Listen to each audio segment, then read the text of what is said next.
after ilang years, nakahanap din kami ng parking. At yan, sobrang lamig. Tapos, sobrang hangin din. As in. Say hi! Apollo, hi! Yes, Apollo. At ang kanyang daddy. Lamig! Sobrang lamig. Canada Switzerland pa! Naka-puffer jacket lang siya nun. Kasi ang cute ng decoration, yung pumpkins. Tapos, pumunta kami sa parang street. Akala ko nakakatakot. Pero ang cute ng mga naka-costume. Tapos yan, may mga decorations silang ganyan. Ang cute na hiya akong videohan sila kasi baka hindi pwede or ano. Pero sige, picturehan ko na lang din. Open po, open. Tapos may pumpkin na ganyan. Cute. Hi ako dyan. Kaway-kaway lang. Ang cute. Tapos yan, ang ganda. Effort. Kasi ang cute niya, oh. Yun, may decoration niya na ganon. Okay. Hindi masyado nakakatakot. Kaya hindi natakot si Apollo. Tapos yan, yung picture si Daddy. Pinipicturean kami. Tapos, tinulungan namin si Apollo mag-decorate ng kanyang pumpkin. Yung mami at daddy nag-enjoy syempre. Yan, ang cute. Ewan ko ba ba't ganun ang ginawang eyebrow ng daddy niya. Tapos yan, gulo-gulo ni Apollo, yung mami and daddy niya sa Apollo. Nagpapakute yan. Tapos, yan na yung outcome. At ito, naglaro na si Apollo. Yan, gala-gala na ulit kami. May nakita kaming nagpa-perform. Cute. Tapos punta kami sa Kidsville. Pero, hindi mo kami sumakay ng rides. Ang lamig kasi. Tapos yan, happy siya kasi ayaw niyang bumaba ng bago nung huli. Ayan, ngayon, nagpabuhat naman. Ngayon, sinusuhulan lang namin siya para maglakad. Tapos yan, Diyos ko, nahihiyang pumila at humingi ng candy. Diyos po, bata na to. Tapos yan, may nakita kami na mascot. Dead man lang ni Apollo. Yan, lakad-lakad sila ng daddy niya. Naghahanap ng magbibigay ng candy ulit. So, pumasok kami sa spirit manor ni Apollo.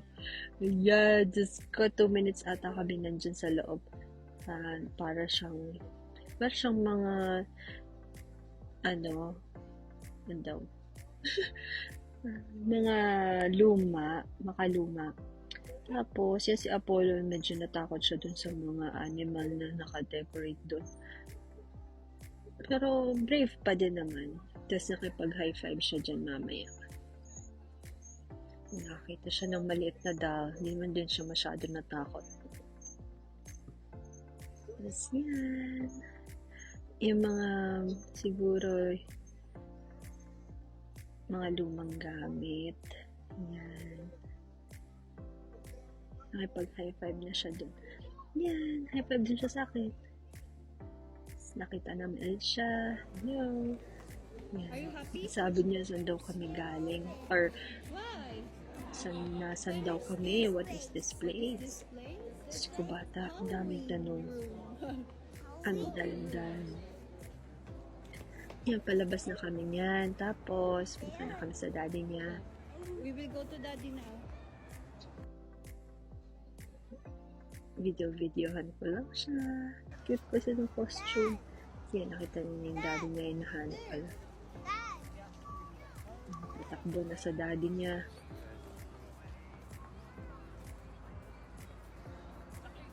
Sa loob. Yan, ito naman papunta kami sa corn stalks. Ang layo nung lakarin, pero okay lang. Carry lang.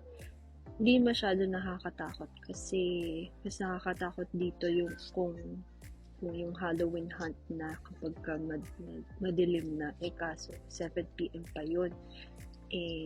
Punta pa kaming mall after nito, kaya baka masaraduhan pa. Ayan. Tapos ko may bata dito, yung naka-blue, kinulat ako niyan. Diyos ko po. Kaya kung na daddy niya, gutom daw siya. Ito, ang ganda nung decoration na to. Nung mga parang totoo. Natakot, pero okay lang. Eto, dito natakot si Apollo. Sa malaking taong to. Kasi sabi niya, doon pa lang nung nagsalita pa lang sabi, let me tell you a story. Diyos ko po, pumalarat na. Ito na nga, nag-tiktok na yung mga magulang ni Apollo habang si Apollo nandun sa likod busy sa kanyang laruan. Ewan ko, muntik na nagkasabay, parang nagbubugang ng langaw. Diyos ko po, Rude. Mag-asawang ito.